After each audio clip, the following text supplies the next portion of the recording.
turn that on, then we'll walk up here and we'll start teaching.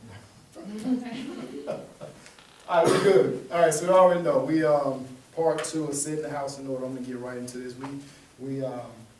Our foundational scripture, we find it in Proverbs chapter 24, verses 3 through 4. Father, we thank you right now that your kingdom shall come and your will be done in this moment of time that we have here together as it is in heaven. And we thank you, Father, that your mind, your thoughts, your purposes, your original intent has been infused into this moment of time in this gathering right now in Jesus Christ's name. Amen. And as we know, we're also, let you guys know that we are in the 4th day of Chesvan, and we know what this entire month, according to the Hebraic calendar, represents for us. So make sure we kind of stay in track with what this month carries with it as we move forward throughout this month according to the Jewish calendar. This is the time of the Messiah. So it's the time that he will be interacting with you personally on a messianic type encounter. We know him as the Christ, we know him as Jesus, but we have to know him as the Messiah. The Messiah. So this is the month of the Messiah, amen.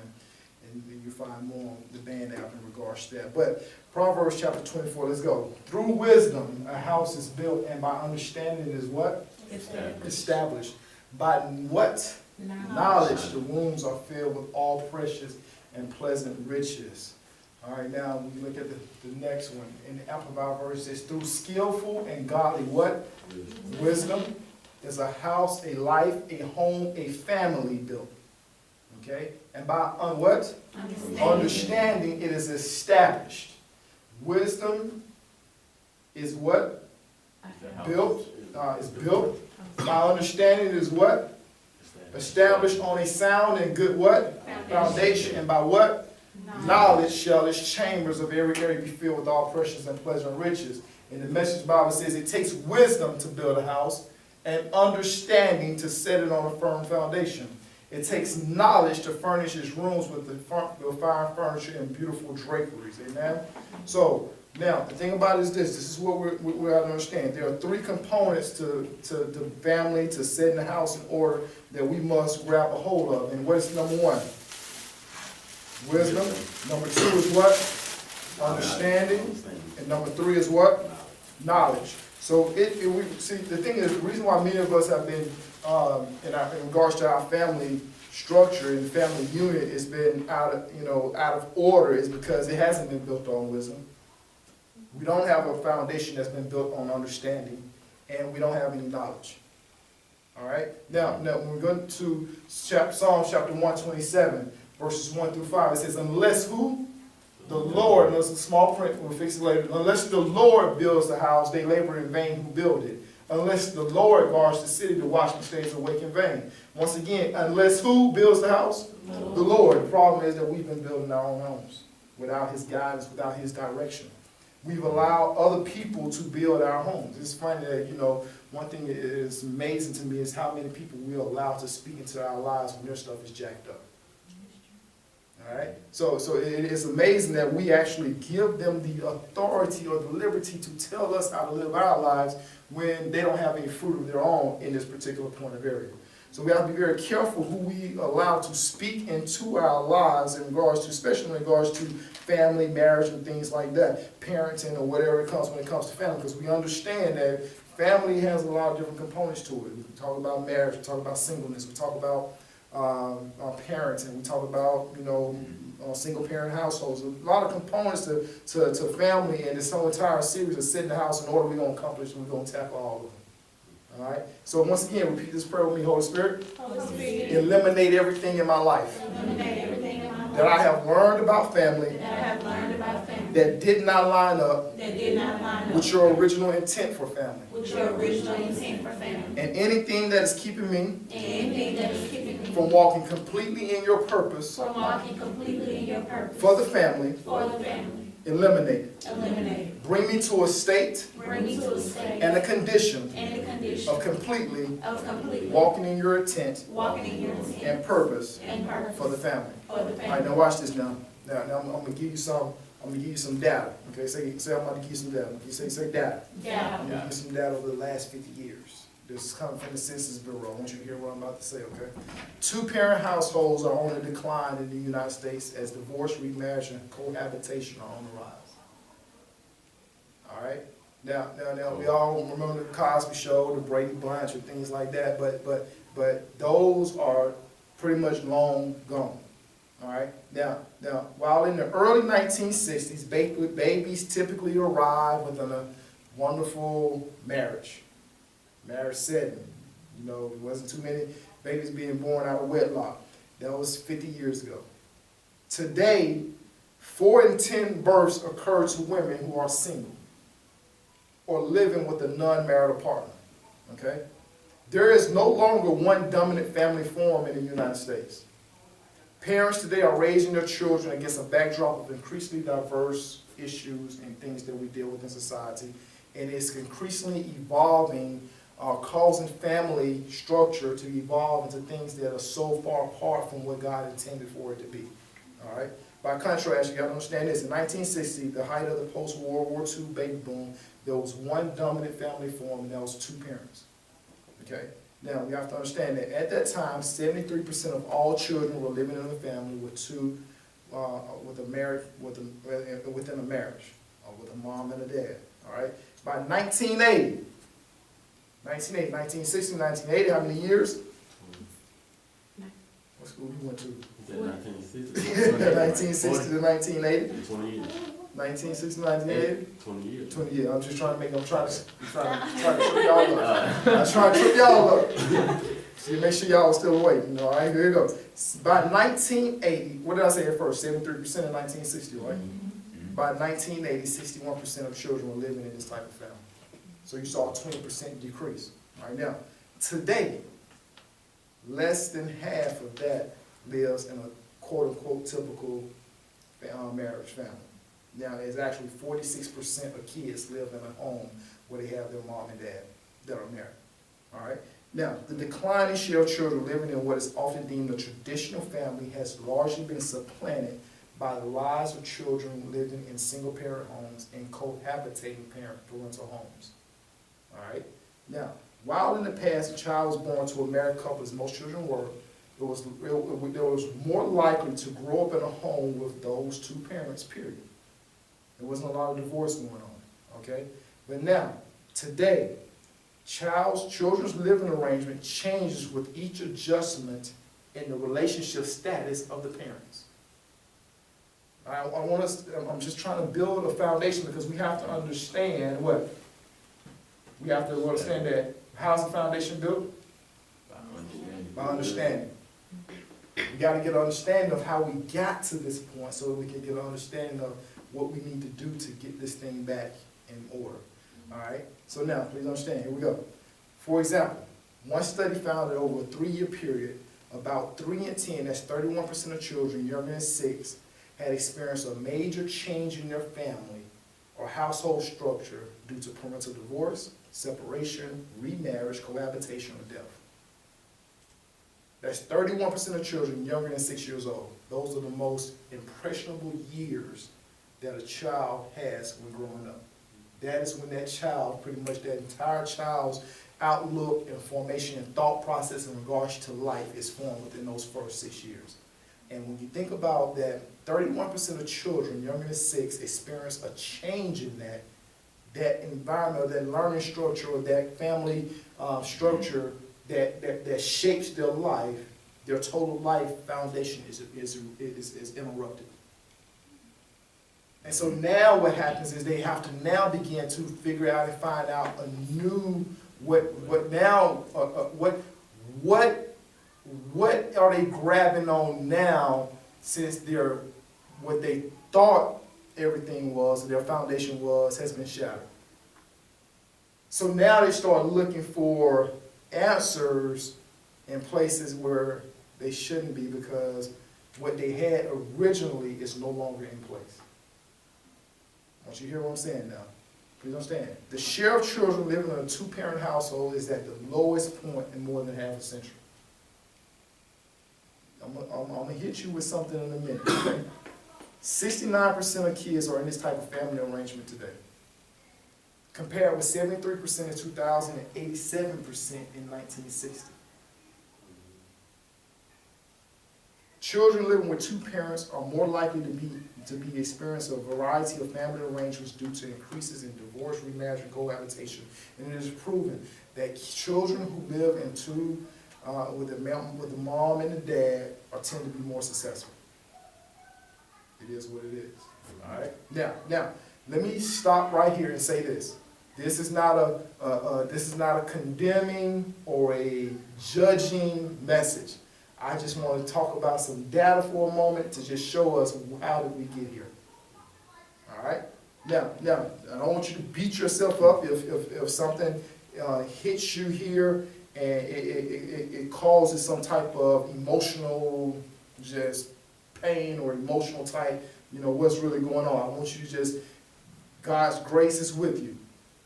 All right? His mercy is with you. Now, please understand, today, 62% of children live with two married parents, as far as the mom and dad, an all-time low. All right? 15% of kids are living with parents in a remarriage.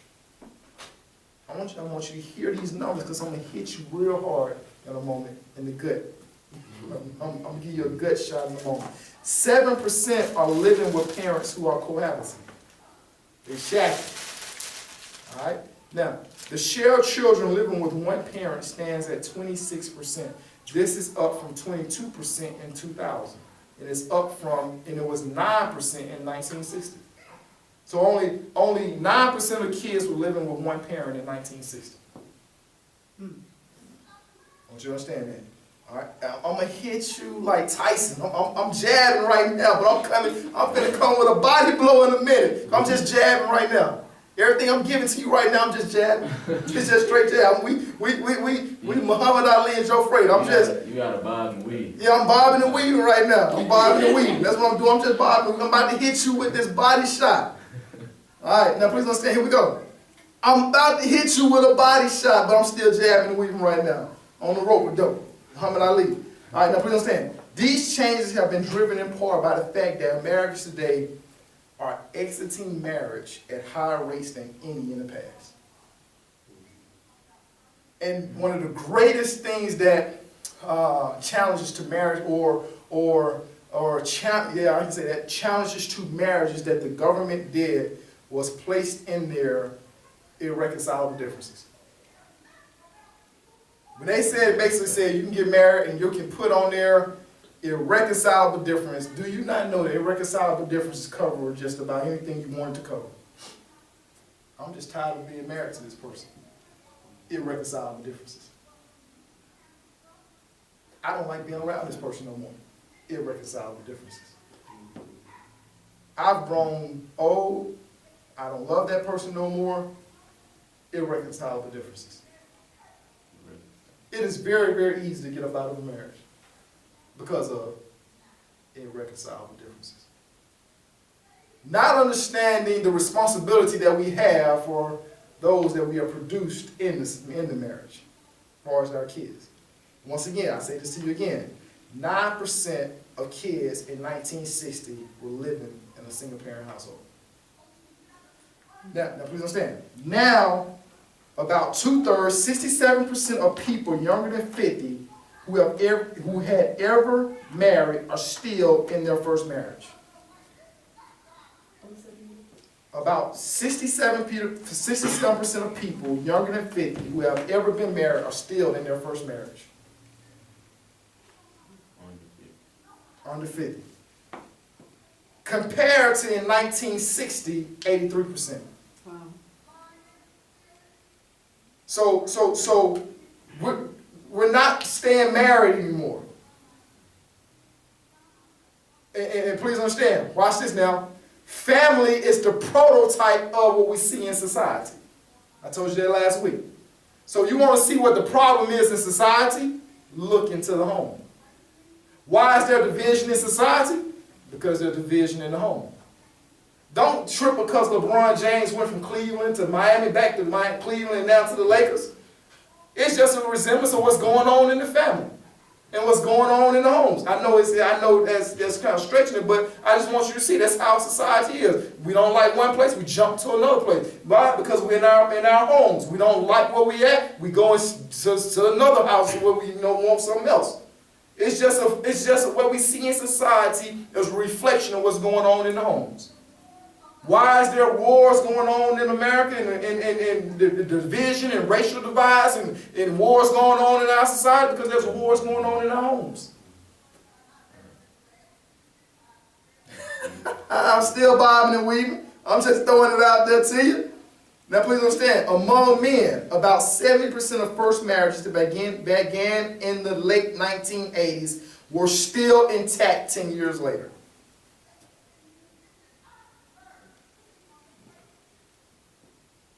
What was that? 76% of first marriages that began in the late 1980s were still intact 10 years later. Watch this now. Today, among men, how many? What's the number I just gave you? 76%. Watch this now. Today, among men, 46% of first marriages that began in 2000 were still intact 10 years later. That's what kind of percentage drop? 30% drop. I'm just bobbing and weaving. Watch this now. 88% of marriages that began in the late 1950s by men for the first time were still intact 10 years later. 88%. So we went from 88, 20 years later to 76, 20 years later to 46. 2020, when they do this over again, I wonder what it's going to look like. You talking about your married right after? Ha ha! That's all right. I hear you now. Now, here come that body blow. What I just got through talking to you about was America as a whole. And I told you that how many percent of kids were born in traditional. Today, less than 46% are born in two-parent household. Watch this now. Here we go, body blow. Get ready for it. I know in the boxing ring you can't hear it come, but I'm letting you know it's coming. 72% of black children are born out of wedlock. 72% of black children are born out of wedlock.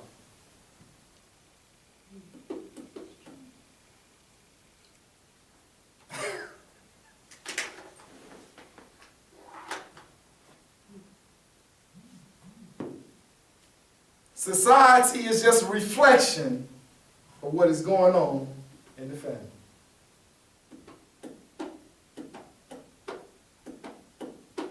Now, why is that so, why be concerned about that? Why be concerned? We went from America as a whole to our blackness. Why should we be concerned that 72% of black kids are born out of wedlock? Why should we be concerned about that? I'll tell you why. Proverbs 22:6 says this: train up a child in the way he should go, and when he is old, he will not depart from it. Just walk with me now. I don't know how far this thing is downloaded. I'm not sure how far it's downloaded. It ain't downloaded all the way. It ain't downloaded. So just walk with me. Proverbs chapter 22 verse 6 says, in the Amplified verse says, train up a child in the way he should go, and in keeping with his individual gift of being, and when he is old, he will not depart from it. In the Message Bible, it says this: point your kids in the right direction. When they're old, they won't be lost. The problem is, who is Solomon, the wisest man on earth, talking to at this point? He's talking to mama and daddy.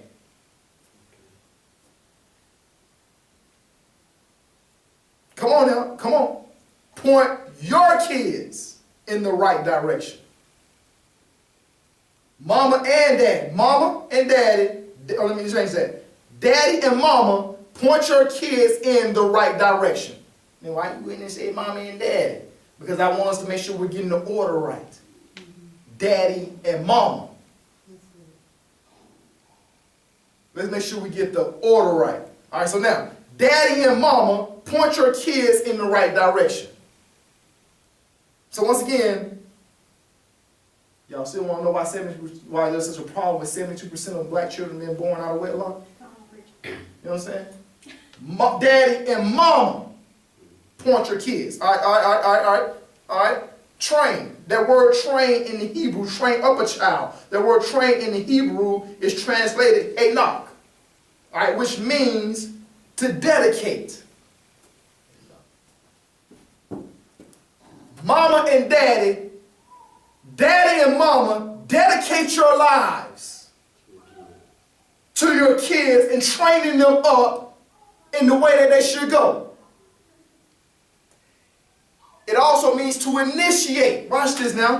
Like arrows in the hands of a warrior, so are the youth in one's in the hand. The problem is our children have not been in the hands of warriors. And they have not been initiated into their purpose of what God has for them. Because we have not initiated them into the purposes of God, the world initiates them into what they want them to be. Because that word train in the Hebrew also carries with it a connotation of initiate. Daddy and mama, initiate your kids into the ways of God. That's for all of you parents that allow your kids to stay at home when church service is going on.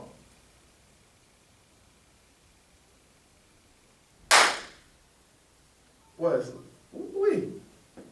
All the parents that are not concerned about your child's education, that allows your child to go to school and you haven't yet, it's been 2-3 months in school and you have yet to go and talk to your kid's teacher about your child's education, you're allowing the teacher in the school to initiate what they want your child to be instead of you making sure that their education process is according to the way that you and the way that Holy Spirit has told you that it should be for your child.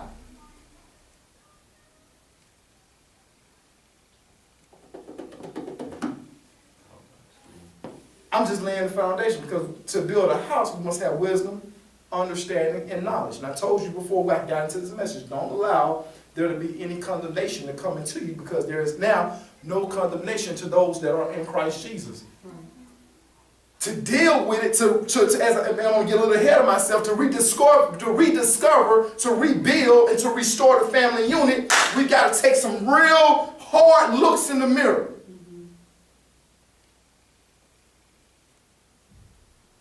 Now watch this now. Another connotation or another meaning for that word train in Hebrew is to discipline. Two forms of it. Discipline your child in the way that they should go. Now when I know we're not in our society, not really into karate and things like that, but we all seen the Karate Kid. Mr. Daniel's son and with Will's son. All right. Now, when he was training karate, that is a form of discipline. That's a discipline that you live by. And what was happening was he was being disciplined for a lifestyle. Now, not sure how many of you have seen The Last Samurai about those that were trained, the samurais. They lived a life of discipline, prayer in the morning, rising early, work ethic. They was taught that at a young, early age. And when you see the movie, it was a way, and they called their discipline a way of life. What kind of way of life does your child have now? What have you disciplined your child in? Are they allowed to stay up all late at night, in times of night? They go to bed after you go to bed? Wake up when they want to wake up? Do they have chores? Do you make sure that the chores are done the right way and not just rush through? Discipline, a way of life. Do we even eat as a family at the dinner table? A way of life. What are we showing them? Because please understand, what we're showing them is becoming their example of how they will live their life. But I'm going somewhere. Data shows the decline, the deterioration of the family structure. That's what all that data was I just went through. It shows the decline and the deterioration of the family. But the question is, what is the root of this decline? I'm glad you asked me that. I'm glad you asked. We have gotten away from the manual. Please understand. We abuse anything that we do not know the original intent or purpose for the thing.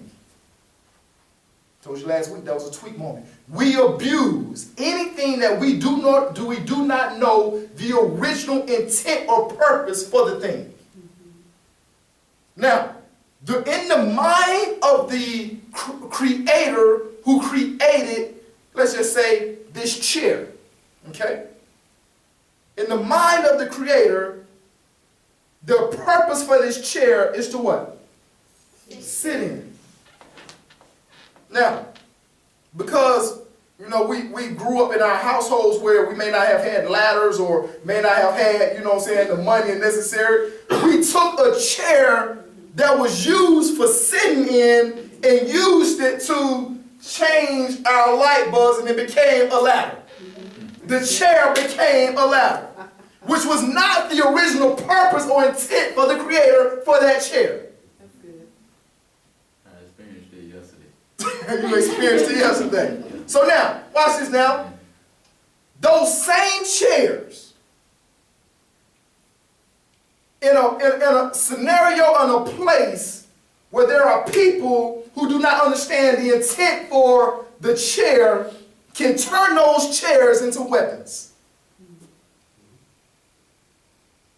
And because they turn that chair into weapons in a brawl, that chair was not meant to be used as a weapon. Now please understand, just because we are not using the chair in the original intent that the creator created it to be used does not change the creator's mind about why he created the chair. We just abusing the purpose of the chair. Or I'm sorry, we're abusing the chair because we don't know its purpose. And we're using it in ways that it does not line up with what it was supposed to do. Now watch this now. You can stand up in a chair which is not geared to be used for you to stand up in, and you can easily, quickly lose your balance. And end up hurting yourself. But you can't go back to the creator and say, "Did I hurt myself because of your chair?" The owner, the creator, is going to say, "Well, were you using it according to the purpose in which I created it?"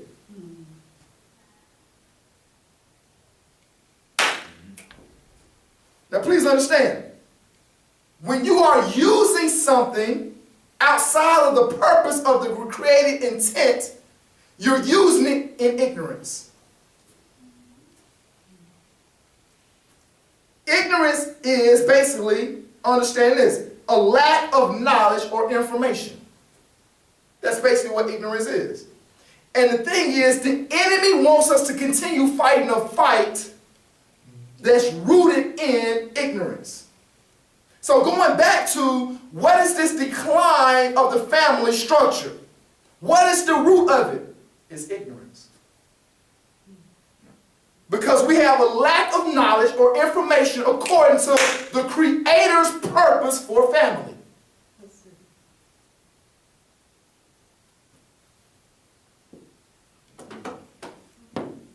Now, let me say this. Just because we're abusing the chair doesn't mean that the creator is going to stop making it. Just because we are abusing the family structure and unit doesn't mean that it has changed God's mind about the family structure. He he is still intent on the family structure being the dominant force and the dominant prototype of what he desires in the earth. Now, please understand. Hear me when I say this. The home, the family was considered the first and most effective agency in the education process. And parents were considered the first teachers. But we have allowed the teachers in the school to take our responsibility, and the only thing we're concerned about is if they take our kids' cell phones.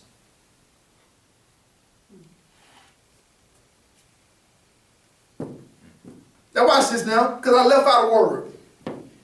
Parents were considered the first and most effective teachers.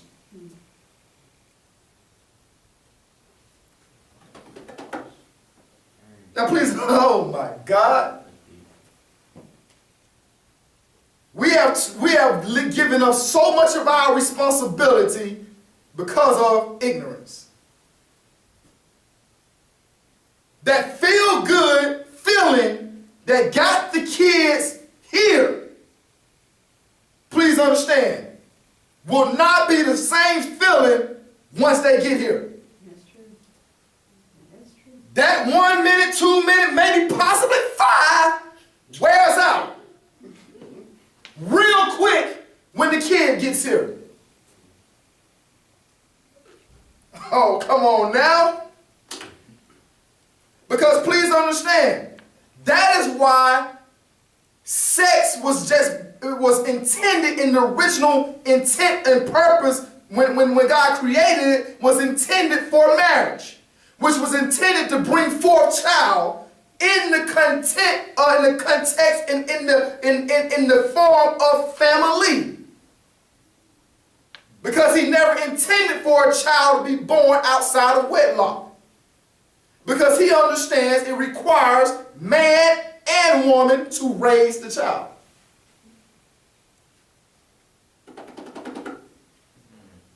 But because we have fell in love with the feeling of what gets the kids here, it doesn't matter when we do it. And we have gotten so far away from God that now, even if I'm just solo, I love that feeling so much, I'll take care of it myself.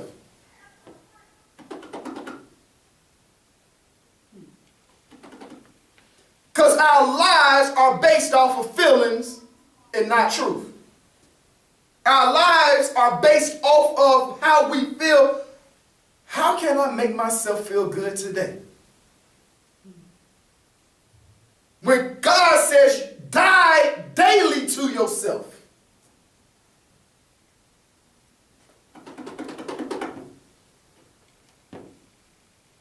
Y'all still here? Watch this now.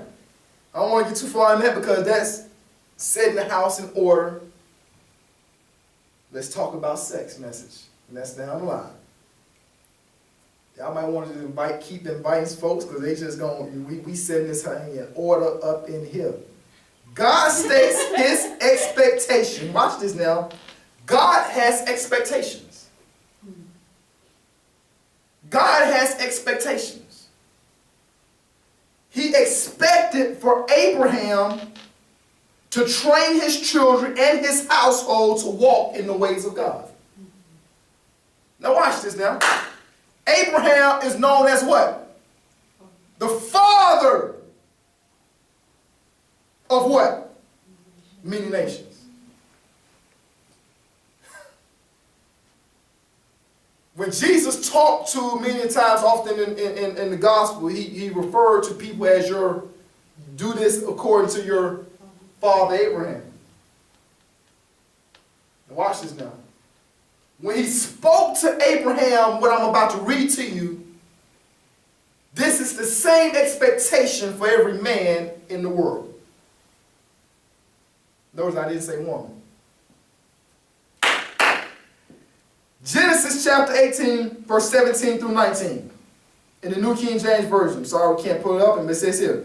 And the Lord said, please understand, y'all know it's the last 2 weeks, or even going back 3 weeks, that the enemy has just really been trying to just put little things, dampers, or messing with this or messing with that.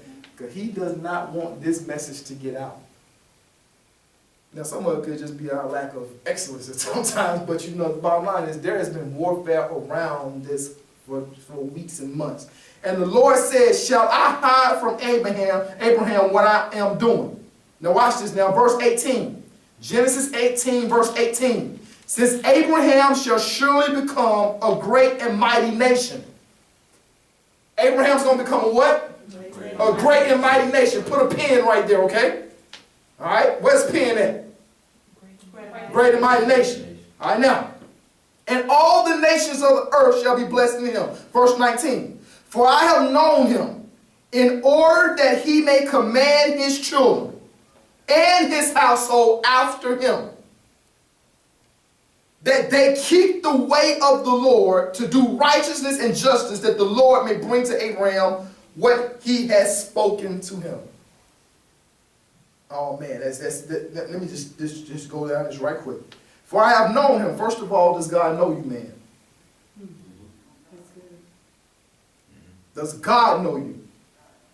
I know we try to make sure that our homeboys know us and all the fly chicks know us, but does God know you? Now watch this now. For I have known him in order that he may command his children and his household after him.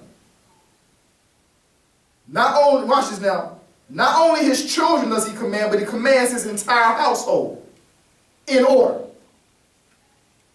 He has his household in order.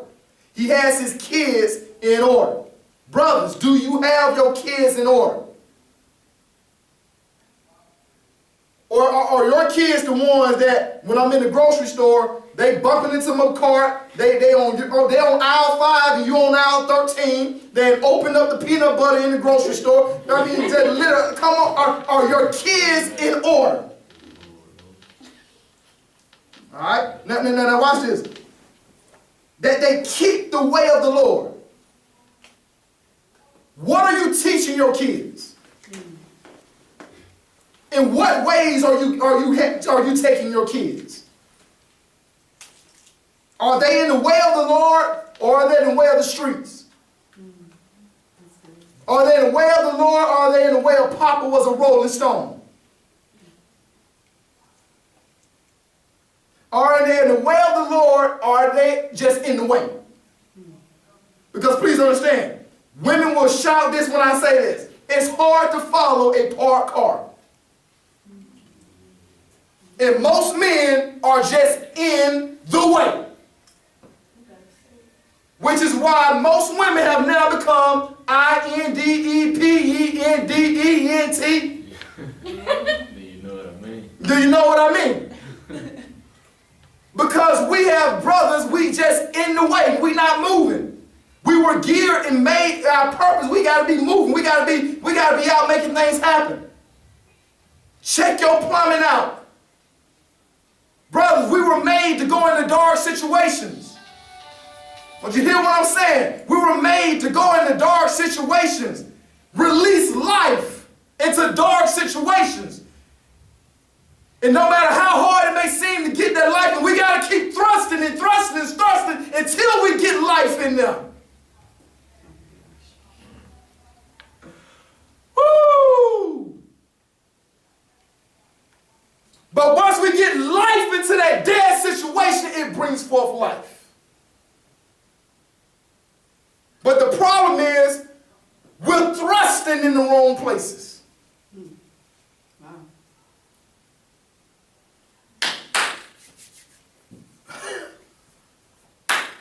Let me keep on moving up in here because y'all ready to go. I see it on your face. Y'all ready to go.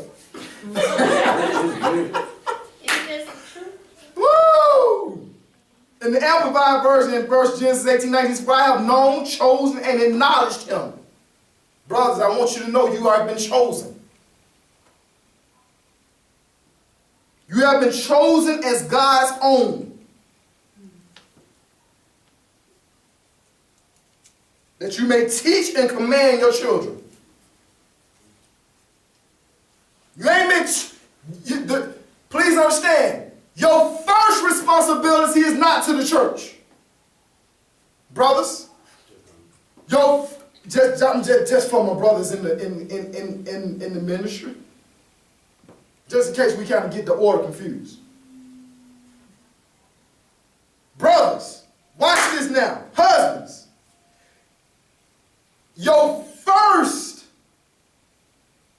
responsibility is not even to your wife. Because if you can't make God your first responsibility, there's nothing you can do for that woman. Right. That's good. Now, once you get that in order, your next responsibility is to your wife. And then watch this now. After that, it's your children. That's why he says, for this reason, a man shall leave his father and mother's house. I'm adding certain things, father and mother, because I'm trying to establish father and mother, not mother and father. I'm trying to establish the order of the kingdom. But God has chosen us, brothers, men, that we may teach and command our children and the sons of our house after him, to keep his ways. Now watch this now. In verse 19 in the Message Bible, yes, I've settled on him as the one to train his children and future family to observe God's ways of life. Deuteronomy chapter 6, verses 6 through 9. Let me pick up pace a little bit. New King James Version. And these words which I command you today shall be in your heart. You shall teach them diligently to your children. You shall teach them. Stop giving the pastor, stop giving the bishop, stop giving the teachers your responsibility. That's good. Stop giving the youth ministry what you're supposed to be doing first. We're just supposed to come along and assist.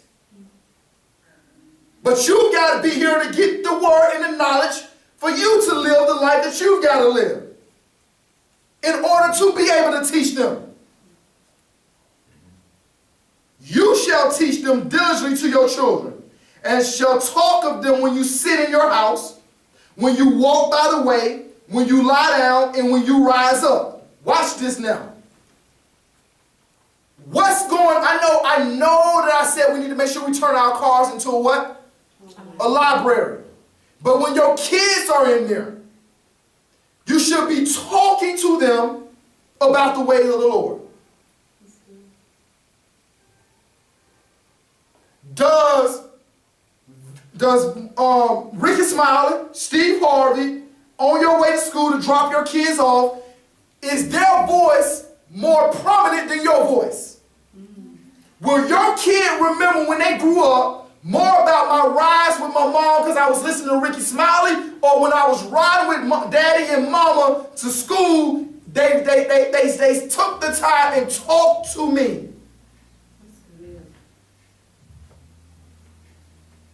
I literally, when I'm taking my niece to school, turn the radio off and force ourselves to talk with her. Because those times that I'm having with her are quickly fading away. Because she's getting older. And I have to make sure that I'm taking advantage. But watch this now. 8, 9, 10, 11, 12, 1, 2, 3. We're not talking about the hours that we spent on the road. So literally about 9 hours, 5 days out of the week, they are out of your care. And in somebody else's care. And then when you get home, you got to cook, maybe do a little homework, check a little homework, get yourself wind down to try to get everything situated and not be so discombobulated. So about 13 hours out of the day, our kids are doing what? Who knows? Because we have given them these things to occupy their time. That's good. Take this, do what you got to do, and just leave me alone for an hour. So it's 14 hours now. So now we got sexual predators. You don't check what they're on. They have access to pornography, to all kinds of things right up under your nose. Right.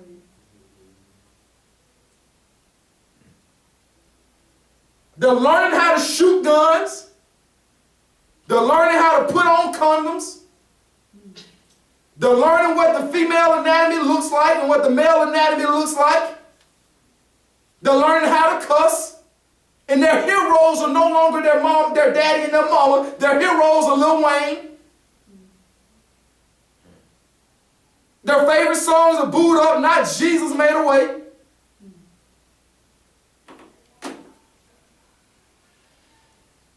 But you shall teach them to your diligence to your children, and shall talk of them when you sit in your house. When you sit in your house, or they're in one room and you in another. How much time as a family do you spend together?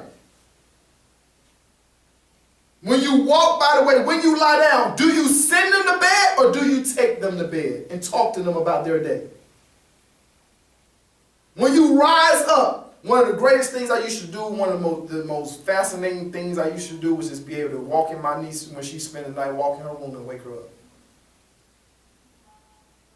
Why? Because I can wake her up gently, let her know God loves you. It's a brand new day. It's a day that the Lord has made for you, just for you. And wake her up not in a rush, but waking her up to the beauty of the morning, teaching her about the dawning of the day and how important and bright and precious that is to God. And the thing is, when you take them to bed instead of sending them to bed, you can sit with them and talk to them about their day and help process things that they didn't understand. And things that the enemy tried to put in about teachers and by people at school, you can help process it. No, baby, you're not that. That's not the way you're supposed to talk. That's not, no, that's not how you do it. That's not God's way. Because we're to be teaching them and training them and to walk in the ways of the Lord. So when we don't say anything to them, in their impressionable minds, then it must be okay for daddy. It must be okay with daddy and mom that I do this. Everything you do not address becomes acceptable to them because by default, in their minds, you didn't say anything about it.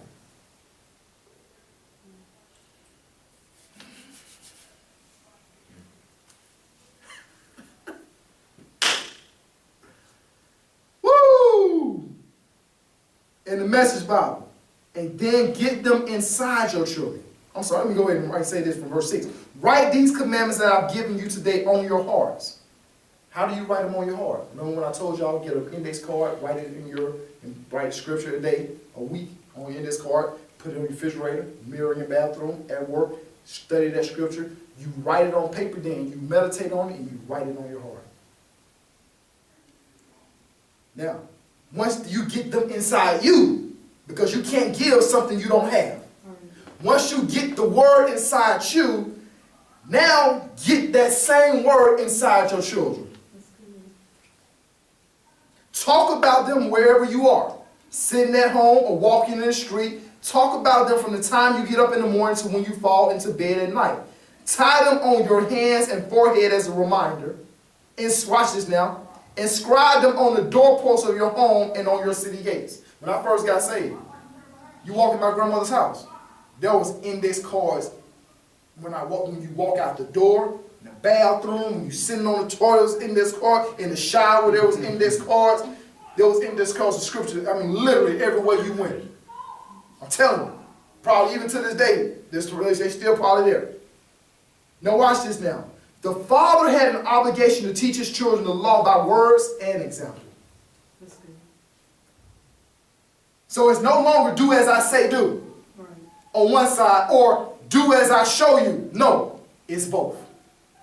Do as I say, watch what I do as I say, hear what I'm saying, and also watch how what I just told you, watch how I'm doing it. Because I'm not going to tell you to do something that you can't see me do.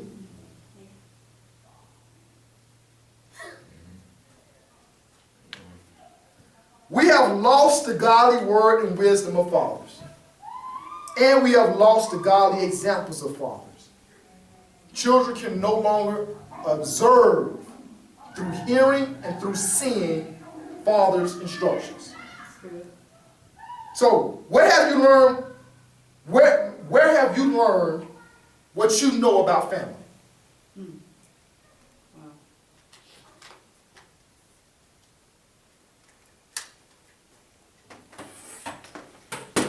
So, where have you learned?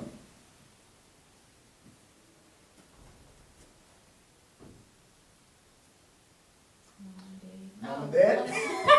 Sorry. Now, watch this. Now, now, I'm glad Allison said that. Because this is what we've got to correct. What did she say? Mom and Dad. And that is what society or the enemy wants us to always make sure we're putting mama first. But kingdom is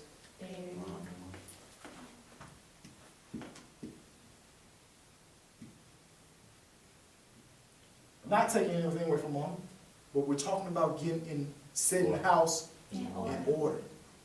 So wherever you learn, all right? I'm gonna just get real. Where did I learn? What have I learned about family?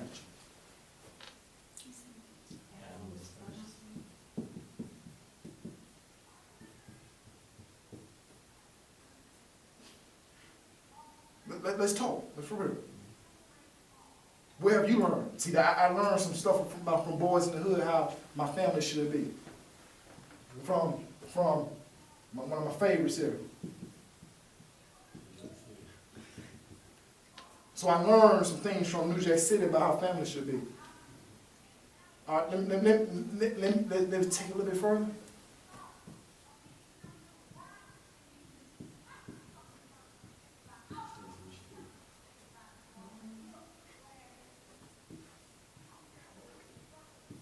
Burning man. Get rid of that trouble. My family need you. What? My family need you. I'm talking about get rich. And, No.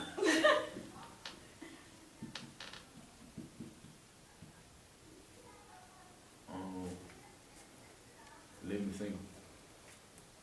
Good. Let me try. Wish you had somebody to move that camera around, son. Let me see. Let me sing.